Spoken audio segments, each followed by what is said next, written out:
tiene ahora la oportunidad.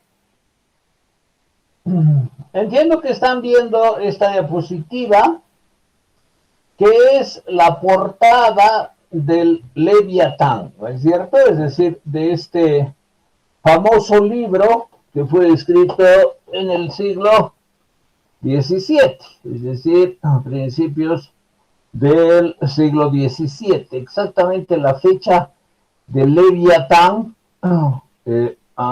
es 1651, es decir, a mediados del siglo XVII, 1651. Fíjense, es más de casi 130 años antes de la Revolución Francesa. Ahora, ¿por qué es importante esta ilustración? Aquí hay otras también, ¿no? Pero especialmente esta, aparte del título, que también es significativo, materia y forma del Estado, etcétera, ¿no? Que su compañera ha referido también. Vamos a ampliar un poquito este grabado, esta imagen, y tenemos esto, que espero estén viendo claramente. Este grabado es muy elocuente, porque en realidad está mostrando la teoría política, la filosofía política que defiende Hobbes, que es el absolutismo. Como les decía, en las conclusiones su compañera ha puesto una buena conclusión porque expresa el pensamiento de Hobbes. Ahora, claro, eso hay que contextualizarlo, como ustedes mismos han dicho, ¿no? Mediados del siglo XVII hay en toda Europa una gran aceptación y apogeo del pensamiento monárquico, del pensamiento absolutista. Siempre que se habla de la monarquía hay que pensar en el gobierno de uno, ¿no? Eso significa etimológicamente monarquía. Y eh, aristocracia significa etimológicamente el gobierno de los mejores, aristos, ¿no? Entonces, aristocracia no es exactamente lo mismo que monarquía desde el punto de vista de quién gobierna, pero para que haya una monarquía también se necesita cierto pensamiento aristocrático, es decir, no solo el rey, sino también nos gobiernan, aunque no al nivel del rey, los mejores. Ahora bien, ¿qué defiende Hobbes? ¿Defiende la aristocracia o la monarquía? En realidad defiende la monarquía, y una monarquía absolutista. ¿En qué consiste una monarquía absolutista? Porque puede haber una monarquía moderada, ¿no? Que es lo que hacía referencia Israel, que se conoce también como monarquía constitucional. Es decir, por encima del rey está la constitución y él también debe someterse a la constitución. La constitución como la ley que debe ser obedecida por todos, incluido el rey. El rey también tiene que obedecer lo que manda la Constitución. Obviamente, esa Constitución es monárquica, pero delimitando el poder y estableciendo leyes que también debe obedecer el rey. Ahora, Hobbes no defiende eso, no defiende lo que hoy día existe, por ejemplo, en Inglaterra hacía referencia a Israel y en otros países también, ¿no? En España. No defiende una monarquía constitucional, que significaría refrenar algo al menos el poder del rey. No, él defiende una monarquía absolutista. ¿Qué quiere decir eso? Quiere decir que el rey, esta persona, un individuo que tiene un cuerpo, es eh, quien determina en su reino este es su reino, con la fuerza y la legitimidad del poder que le permite establecer las leyes, lo que todos deben hacer. Y eso lo cambia a voluntad, es decir, puedes reprimir a quien sea porque lo considera sospechoso, porque lo considera indeseable, porque lo considera peligroso, porque lo considera un enemigo político, o también por otras razones, ¿no? Por ejemplo, porque, bueno, quiere apropiarse de lo que esa persona tiene, entonces lo persigue, lo encarcela y hasta lo puede encarcelar o mandar a asesinar y se apropia de lo que pertenece a esas personas con distintos pretextos, ¿no? Por ejemplo, que han sido muchos los gastos judiciales y eso hay que reponer. Entonces, un tipo de gobierno así, monárquico, absolutista, difiere mucho, pues, de un gobierno monárquico constitucional que existe todavía hoy. Y difiere también de otros tipos de monarquía, ¿no? Que puede haber algunas monarquías más limitadas por las leyes, algunas monarquías restringidas en sus prerrogativas. No, lo que defiende Hobbes es una monarquía irrestricta, absolutista. ¿Qué quiere decir absolutista? Que el poder lo tiene uno solo, que es el monarca, y sus prerrogativas son totales, es decir, involucran la totalidad de los aspectos de la vida política del reino. Todo lo que concierne al reino, él lo decide en cuanto a las leyes y en cuanto a la represión. Bueno, el cetro representa eso, la capacidad, la posibilidad que tiene el rey de dictar leyes, y esas leyes las dicta cuando mejor le parece, es decir, no hay restricciones, no hay instancias, como por ejemplo puede ser un parlamento o alguna, el Senado, o lo que fuera, que limite, que restrinja el poder político del rey. Las leyes las dicta él según su criterio, según sus intereses, cuando le parece mejor y según la orientación que mejor le parezca. Es decir, es absolutamente discrecional. No necesitas rendir cuentas a nadie y no hay ninguna instancia que apruebe las leyes. No hay ningún poder que discuta y apruebe las leyes. Él las decide discrecionalmente. ¿Qué quiere decir discrecionalmente? A su voluntad, a su regalada voluntad, sin rendir cuentas a nadie y sin que exista ninguna instancia en que se discuta, se atempere una ley, porque la discusión siempre lleva a atemperar la ley, es decir, a incorporar opiniones tendientes a realizar la justicia de mejor forma.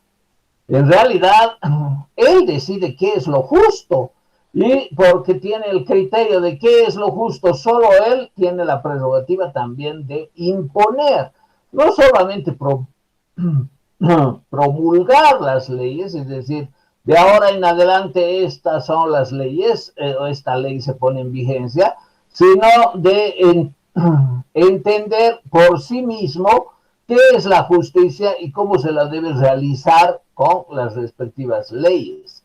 Entonces, eso significa el cetro. El cetro es la arbitrariedad y el carácter absoluto del monarca, que tiene total posibilidad de emitir, promulgar y hacer cumplir las leyes que le plazcan. Ahora, lo que le place, obviamente está de acuerdo a sus intereses, en primer lugar, de él mismo, de su familia, de la gente con la que colabora, a la gente que gobierna, teniendo en cuenta a las élites que gobiernan sometidos a él como sus vasallos, pero que también tienen poder y que constituyen una pirámide de dominio en la que en la cúspide está evidentemente él mismo con todo el poder para establecer y hacer cumplir las leyes. ¿Qué significa que haga cumplir las leyes? Eso está representado en la otra mano de este grabado, ¿no?, que estamos viendo ahora, y es la mano con la espada. Es decir, el rey tiene lo que Hobbes entiende como hegemonía de las armas, ¿no? Es decir, nadie más puede estar armado, nadie más puede tener la posibilidad de generar fuerza legalmente constituida destinada a la violencia. O dicho de otra manera, no pueden tener sus propios ejércitos. Nadie más puede tener su propio ejército. Nadie más que el rey puede dirigir, mandar a quienes tienen las armas. Las armas en primer lugar es el ejército, pero también otros organismos como son la policía, por ejemplo. Esto de la policía ha tenido un desarrollo teórico político también en torno a este siglo, ¿no? El siglo XVII, inclusive un poco antes, lo que significa vivir en policía y constituir una fuerza armada que puede reprimir.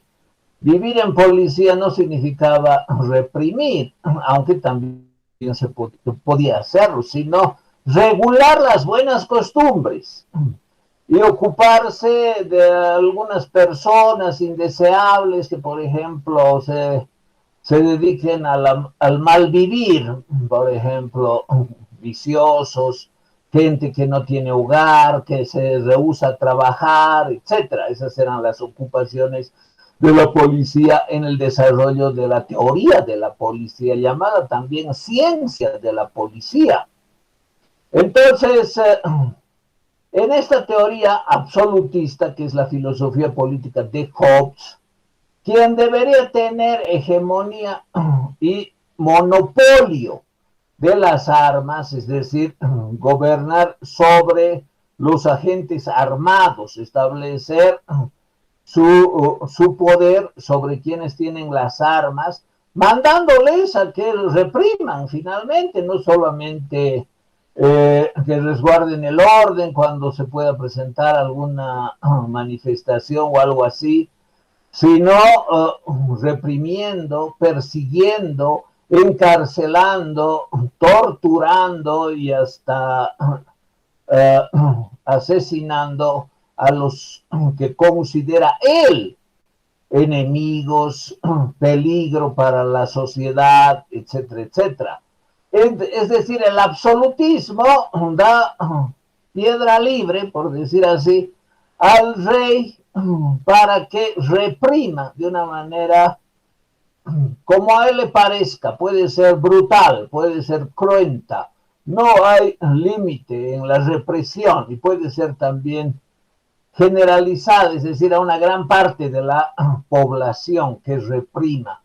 Entonces, él justifica el absolutismo, él entiende el absolutismo, entiende mejor, como la discrecionalidad y el monopolio en tener y hacer cumplir las leyes, en reprimir a la población según criterio propio y en gobernar, por lo que ha expuesto su compañera Graciela, también con dureza. Es decir, no es un gobierno suave, sino es un gobierno duro, fuerte, represor, que puede llegar a asesinar y no hay mayor problema. Lo hace legalmente porque las leyes las dicta él mismo. Y no hay nada sobre él. No hay otro poder sobre él. No hay ninguna ley sobre él. Y no hay ningún mecanismo represivo sobre el monarca absolutista. El poder se concentra absolutamente en el cuerpo del rey. Ahora, ¿cuál es la ideología que también defiende, o la teoría o la filosofía política que defiende Hobbes? Fíjense, el grabado sigue mostrando estos elementos tan interesantes, ¿no? Por ejemplo, ¿quién es el pueblo? Si ustedes se fijan aquí, lo que estoy señalando, bueno, tenemos soldados, pero también tenemos la gente, ¿no? La gente popular, la gente del pueblo. Como también se puede adivinar que hay vasallos que tienen algún poder, es decir, algunos nobles que están emparentados con el rey. Entonces, esto que además aparece de una forma piramidal sugestivamente, con la cabeza en la cúspide, pone en claro el ejercicio del poder y pone en claro esta ideología de quién constituye, de quiénes constituyen y cómo constituyen el reino. Este es el reino, y si se fijan, están aquí algunas personas, ¿no? No hay muchas, pero hay alguna que otra persona. Aquí, por ejemplo, más que persona, pero parece una estatua. No hay muchas personas, las personas están aquí. ¿Y eso qué significa? Significa que los súbditos del rey son su cuerpo. Es decir, el rey expresa el reino y el reino está formado por los súbditos que son el cuerpo del rey. Entonces hay lo que algún autor, uno se llama Kantarovich, dice hay dos cuerpos del rey. ¿Cuáles son los dos cuerpos del rey? Un cuerpo es el del rey propiamente dicho, ¿no? Que es bueno, es según la teoría monárquica absolutista, por la gracia de Dios, su dinastía. No hay que confundir la aristocracia ni la oligarquía con la dinastía, ¿no? La dinastía, ¿qué es? Lo que hablaba también Isael, es decir, una familia está como designada por Dios, esa es la vieja teoría dinástica que proviene también de la Edad Media, por Dios. Dios tiene actuación en el poder y él ha consagrado, ha elegido y espera que la familia de tales reyes, uno después de otros, gobiernen tal reino. Entonces esa es la dinastía con justificación religiosa o teológica, es decir, Dios ha elegido esta familia para que gobierne. Y evidentemente en la historia hay muchas dinastías, ¿no? Dinastías que terminan siendo tiránicas. La tiranía es el exceso del abuso del poder en la monarquía. El monarca que comienza a abusar más y llega a situaciones de absolutismo, totalitarismo, es decir, concentra todo el poder, es absoluto y lo ejerce de manera cruenta, termina convirtiéndose en tirano. Y si como tirano impone a su prole, es decir, a su hijo, después a su nieto, después a su bisnieto y así sucesivamente, entonces realiza una dinastía tiránica, una dinastía de tiranos. Aristóteles habla de una dinastía de tiranos, ¿no? De una familia de tiranos que se pasaba el poder de un pariente a otro, al hijo, al nieto, etcétera, y todos eran a cual peor. Se llaman los Pisistrátidas en Atenas. Y eso ellos existieron antes del siglo IV, durante más de un siglo, como eran varios, y eran unos más jóvenes que los otros hijos, unos de otros, se prolongaron como 100 años, y en Atenas, antes de que Atenas sea democrática. Entonces, fíjense que estas dinastías de tiranos, porque las dinastías, claro, saben que tienen garantizado el poder los próximos 100 años, porque después de mí va a estar mi hijo y después mi nieto, y si no importa que yo muera, igual van a continuar mi política, terminan siendo dinastías tiránicas.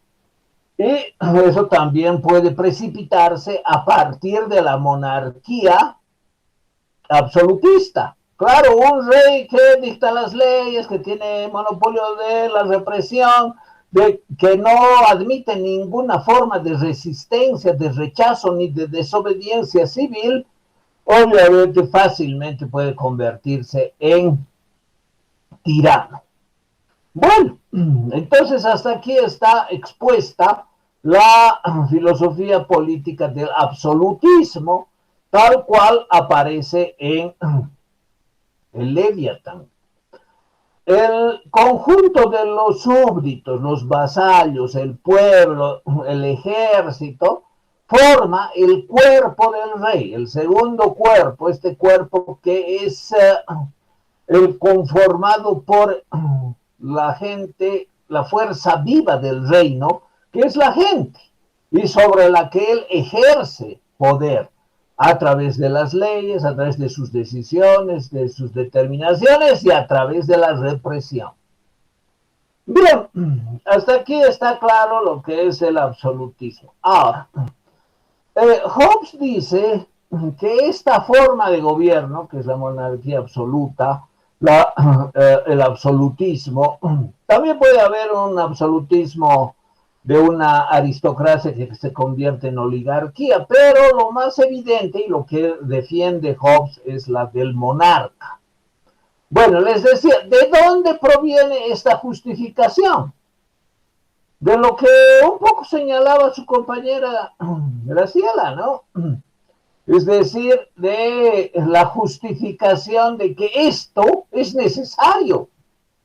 O sea, a mediados del siglo XVII, Hobbes justificaba que este sistema, esta forma de gobierno es necesaria, que no queda otro remedio que aceptarla. Es más, hay que fomentarla, hay que fomentar la monarquía absolutista o absoluta. Hay que fomentar ser gobernados con la fuerza de las armas, con la discrecionalidad sobre las leyes, que haya uno que gobierne así. ¿Por qué? Porque si no, estamos peor. Ese es el razonamiento, ese es el argumento.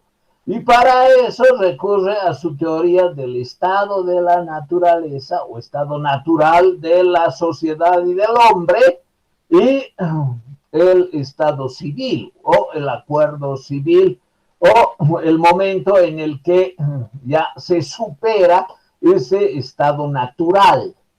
Bueno, su compañero en la anterior sesión ha expuesto Maquiavelo y hemos visto cómo Maquiavelo tiene una concepción negativa del hombre. Es decir, ustedes me imagino que ya han pasado a antropología filosófica. Y en antropología filosófica, que es una materia de la filosofía, la pregunta principal es ¿qué es el hombre? Y las respuestas hay de diferente tipo, ¿no? Y Maquiavelo tiene una respuesta muy clara, ¿no? Él concibe, no solamente en la política, sino en la vida diaria. Para eso les di ese texto que es un comentario a la Mandrágora, que habla de la vida diaria. Inclusive habla de temas muy domésticos, ¿no? Como puede ser el amor, la infidelidad conyugal. Para Maquiavelo, el hombre tiene una naturaleza negativa. Naturalmente, esencialmente, el hombre todos los hombres, como hemos dicho, son egoístas, quieren aplastar al otro, quieren dominar al otro, quieren aprovecharse del otro, quieren hacerle trabajar o convertirlo en su esclavo.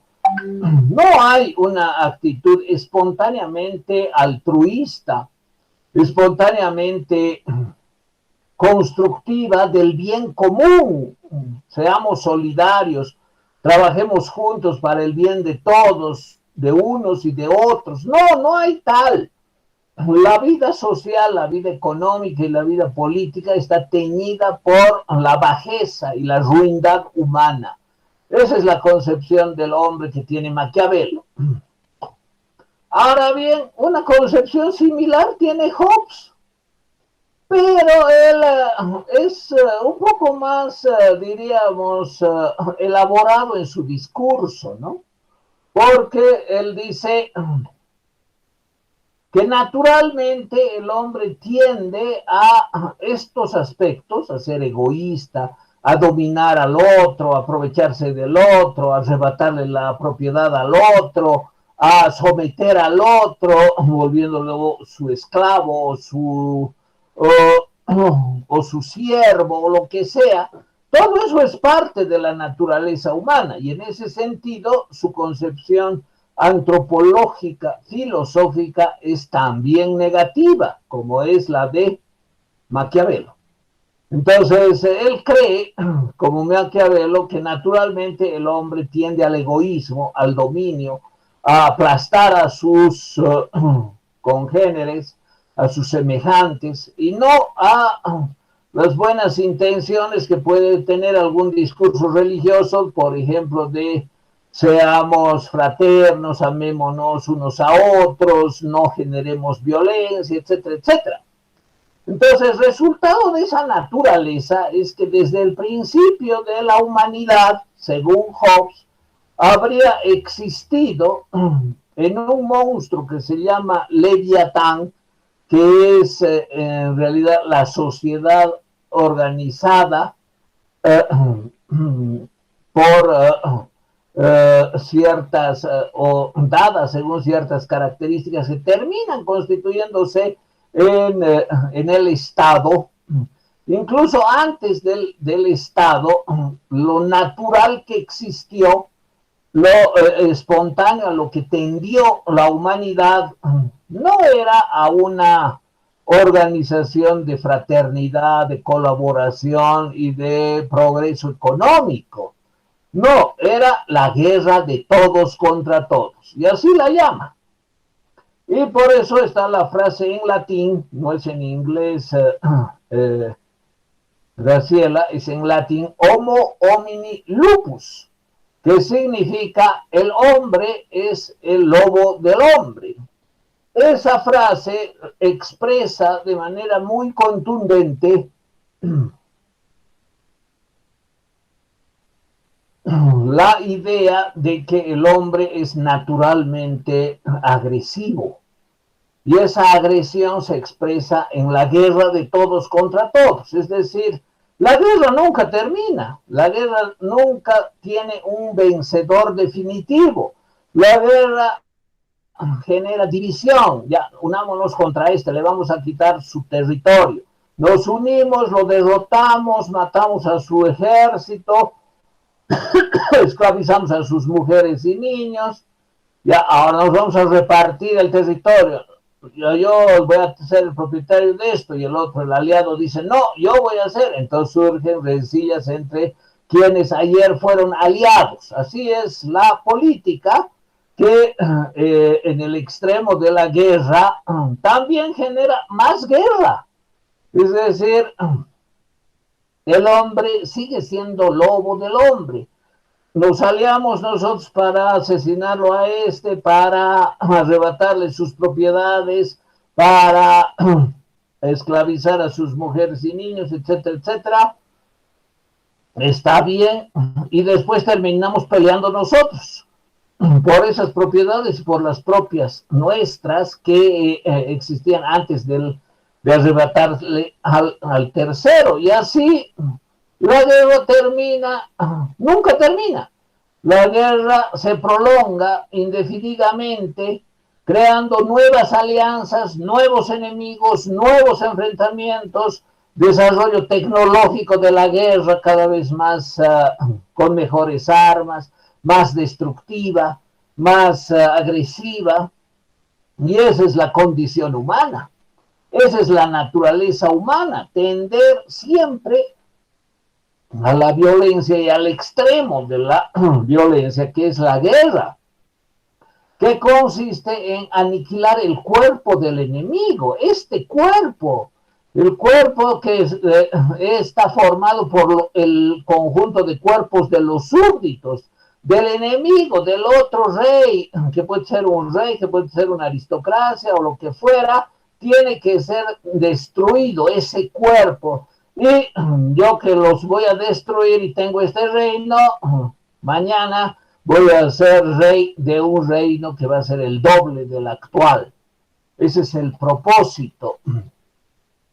Ahora, esto se da en un momento en que prevalece la guerra de todos contra todos. En realidad no se da esto.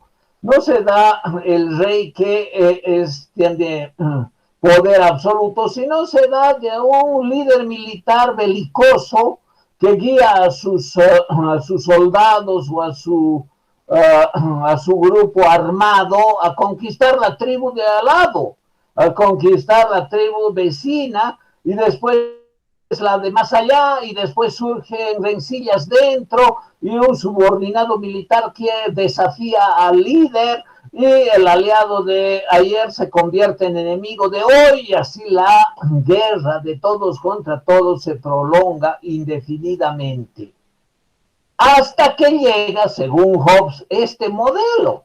Entonces, este modelo es la solución a la guerra de todos contra todos, el modelo de la monarquía absoluta.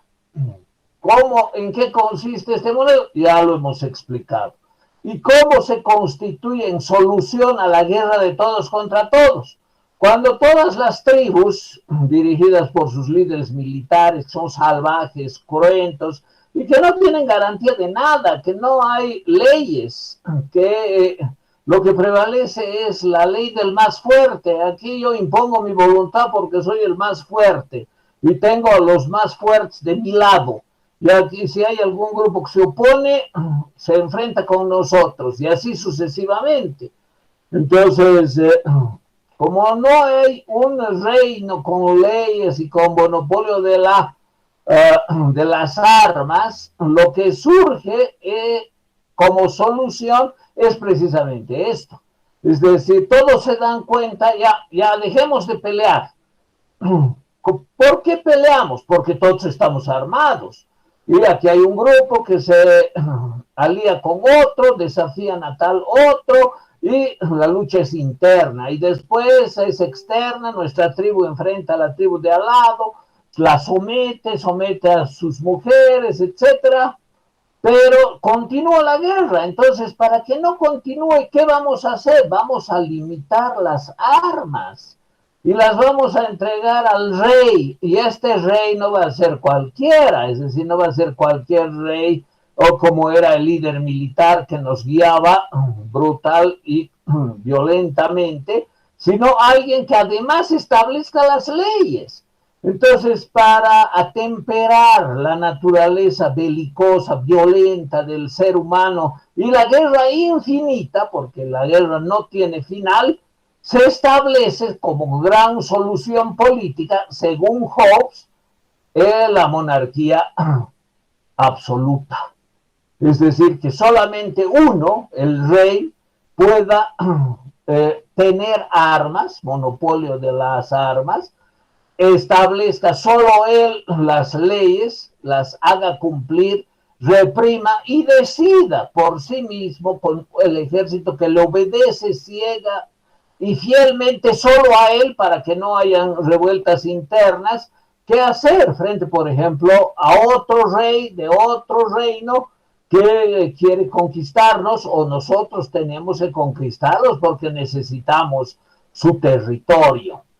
Entonces, el sistema, que es la monarquía absoluta o absolutista, termina siendo la única solución, según Hobbes, para poner fin a ese estado de naturaleza que es la guerra de todos contra todos, en el que el hombre es el lobo del hombre.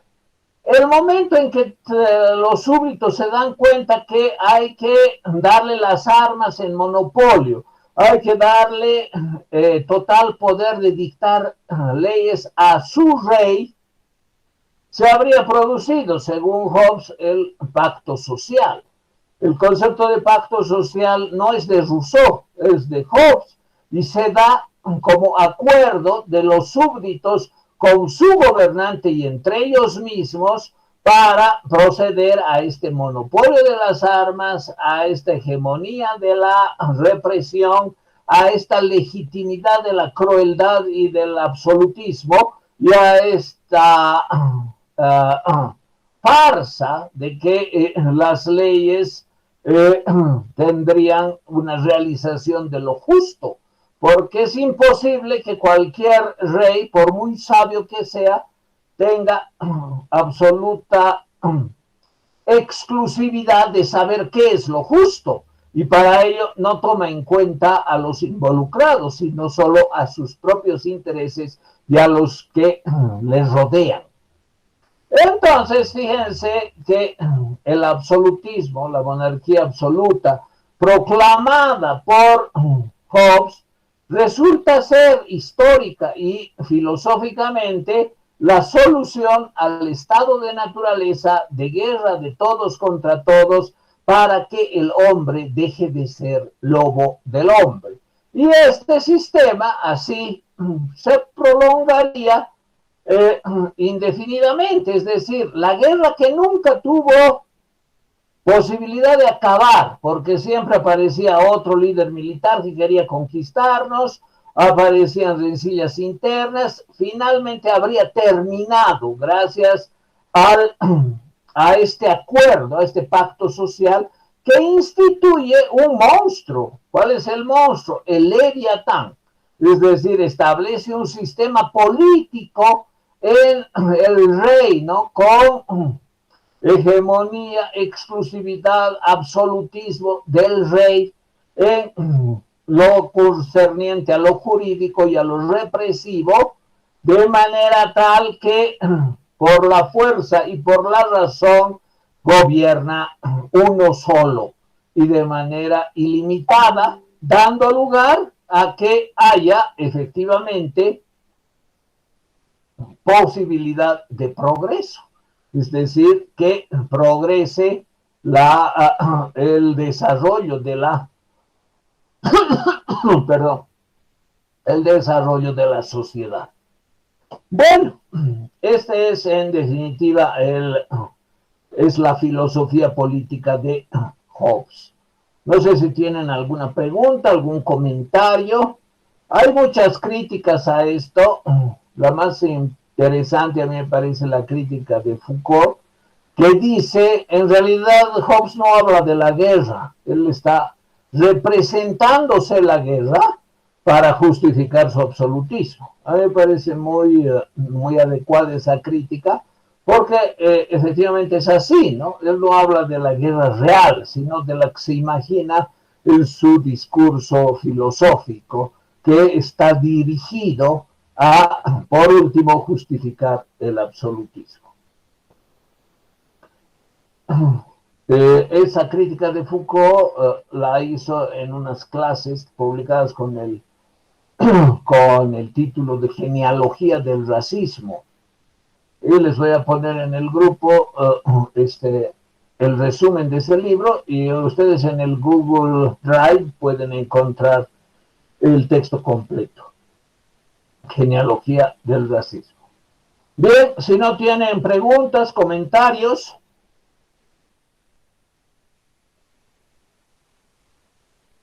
Gracias, Graciela, felicidades por el Día de la Mujer, también a Amalia, y tengan en cuenta siempre que si bien hay una fecha, deben preparar posiblemente para la fecha anterior, eso les había dicho también. Gracias, buenas tardes, hasta luego.